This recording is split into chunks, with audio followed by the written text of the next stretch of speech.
नमस्कार।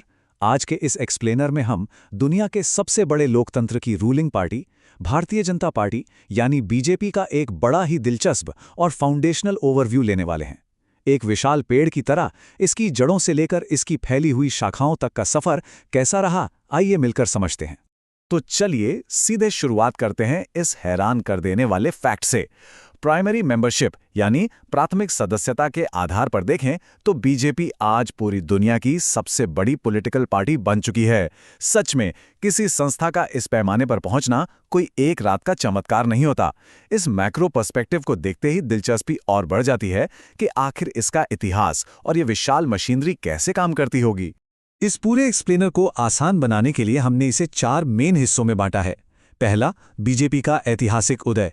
दूसरा, एकात्मा मानववाद और पार्टी का दर्शन। तीसरा, इसके प्रतीक और झंडा। और चौथा, दुनिया का सबसे बड़ा संगठन आखिर कैसे चलाया जाता है। चलिए सीधे चलते हैं अपने पहले हिस्से की तरफ, जहां हम इस पार्टी के ऐतिहासिक उदय पर नजर डालेंगे। एक तरह से ये उस विशाल पेड़ की सबसे गहरी रूट्स हैं।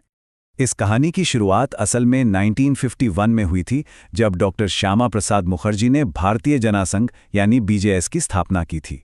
उस वक्त उनका मकसद एक नया राष्ट्रवादी विकल्प पेश करना था।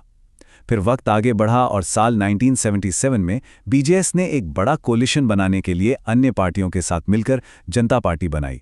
हालांकि जब ये कोलिशन बिखरा तो पुराने सदस्यों ने अलग होकर 6 अप्रैल 1980 को भारतीय जनता पार्टी यानी आज की बीजेपी की नींव रखी। और जब इस नई पार्टी का गठन हुआ तो अटल बिहारी वाजपेयी इसके पहले अध्यक्ष यानी प्रेसिडेंट बने। ये भारतीय राजनीति में एक बड़ा टर्निंग पॉइंट था, क्योंकि देखा जाए तो आगे चल के वाजपेयी जी पहले ऐसे गैर कांग्रेसी प्रधानमंत्री भी बने जिन्होंने अपना पूरा कार्यकाल सफलतापूर्वक कंप्लीट किया। इसने पार्टी को हमेशा के लिए सेंटर स्टेज पर लाकर खड़ा कर दिया।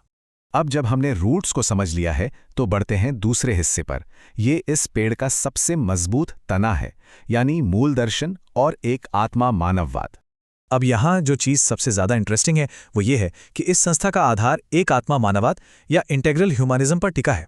पंडित दीनदयाल उपाध्याय जी द्वारा दिया गया ये बड़ा ही विशिष्ट भारतीय दर्शन है। इसका कोर आइडिया क्या है? ये फिलॉसफी जोर देती है बॉडी, माइंड, इंटेलिजेंस और आत्मा के बीच एक परफेक्ट सामंजस्य पर। यह किसी पश्चिमी विचारधारा की कॉपी नहीं थी, बल्कि नए आज़ाद हुए भारत के लिए एक अपना विचार था, जिसे आज भी बीजेपी के संविधान का बुनियादी दर्शन माना जाता है। इस फिलॉसफी को प्रैक्टिकली समझने के लिए पंडित उपाध्याय ने प्राचीन भारतीय दर्शन से 4 पुरुषार्थ निकाले: धर्म, अर्थ, कामा और मोक्ष। इंटीग्रल ह्यूमनिज्म का मानना है कि पब्लिक लाइफ और पॉलिसी मेकिंग बिल्कुल इन चारों के आसपास ही घूमनी चाहिए।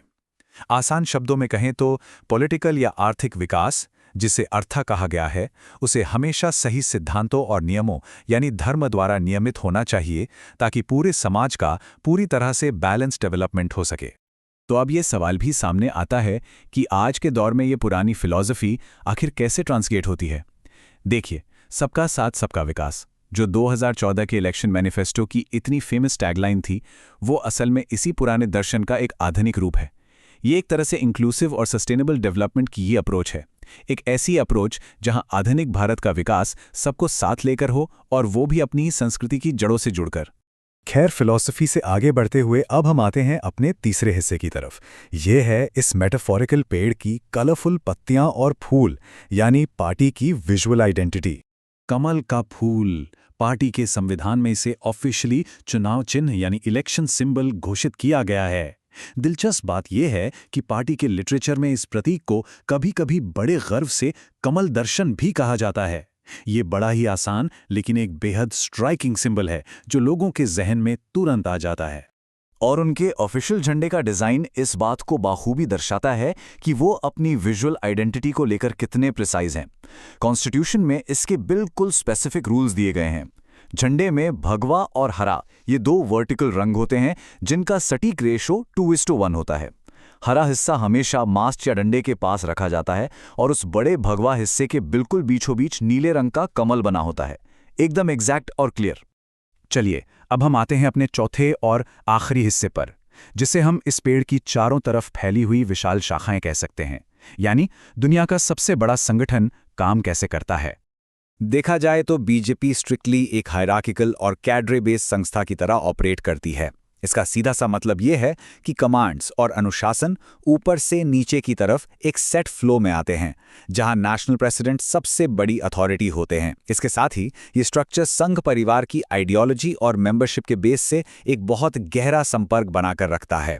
तो ये पूरा स्ट्रक्चरल चेन प्रैक्टिकली फंक्शन कैसे करता है? क्योंकि इतनी बड़ी मशीनरी असंगठित तो हो नहीं सकती। सिस्टम कुछ इस तरह है। सबसे टॉप पर है नेशनल एग्जीक्यूटिव, जो मेजर पॉलिसीज बनाती है। वहां से डायरेक्टिव्स आते हैं स्टेट लेवल पर, उसके बाद ये फ्लो करते हैं डिस्ट्रिक्ट या जिला समितियों के पास, और फिर आखिर में ग्रास रूट लेवल पर यानी मंडल कमिटीज तक। ये हायरार्की एक निर्देश को आखिरी गांव तक ले जाने का काम करती है। पर एक बात है, सिर्फ ज्योग्राफिकल रीच ही सब कुछ नहीं होती। समाज के अलग अलग डेमोग्राफिक्स को कनेक्ट करने के लिए पार्टी में कई मोर्चा या स्पेशलाइज्ड विंग्स भी बने हुए हैं। महिलाओं के मुद्दों के लिए महिला मोर्चा, यूथ के लिए युवा मोर्चा, किसानों को जोड़ने के लिए किसान संघ और माइनॉरिटी वर्ग के लिए माइनॉरिटी मोर्चा। ये ब्रांचेस सुनिश्चित करती हैं कि संगठन समाज के हर वर्ग से डीपली जुड़ा रहे। और एक बहुत ही बड़ा पॉइंट ये भी है कि ये विशाल नेटवर्क सिर्फ भारत के बॉर्डर्स के अंदर ही लिमिटेड नहीं है। अगर हम इनके ग्लोबल फुटप्रिंट पर नजर डालें तो ओवरसीज फ्रेंड्स ऑफ बीजेपी नाम की संस्था लगभग 25 से भी ज्यादा देशों में लगातार ऑपरेट कर रही है, जिसमें यूएस, यूके और कनाडा भी शामिल हैं। ये दुनिया भर में फैले हुए भारतीय प्रवासियों को इस मैसिव संगठन के साथ जोड़ने का एक काफी स्ट्रांग मीडियम बन चुकी है। तो इस पूरे सफर में हमने देखा कि कैसे 1951 में बोए गए एक छोटे से विचार ने 1980 आते आते बीजेपी का रूप ले लिया, एक आत्मा मानववाद जैसी फिलॉसफी से खुद को बड़ा किया और आज दुनिया की सबसे बड़ी पॉलिटिकल मशीनरी बन गया। अब इन सब बातों के बाद एक बड़ा और थोड़ा सोचने वाला सवाल सामने आता है। आखिर आने वाले वक्त में जहां राजनीति तेजी से बदल रही है, इस तरह के मैसिव, हाईली डिसिप्लिन्ड और cadre based political organisations globally democracies के भविष्य को किस तरह शेप करेंगे? जब इतने बड़े स्ट्रक्चर्स काम करते हैं तो उनका इम्पैक्ट लंबा होता है। इस जरूरी सवाल को अपने जहन में जरूर रखिएगा। आज के इस एक्सप्लेनर में साथ जुड़ने के लिए बहुत बहुत धन्यवाद।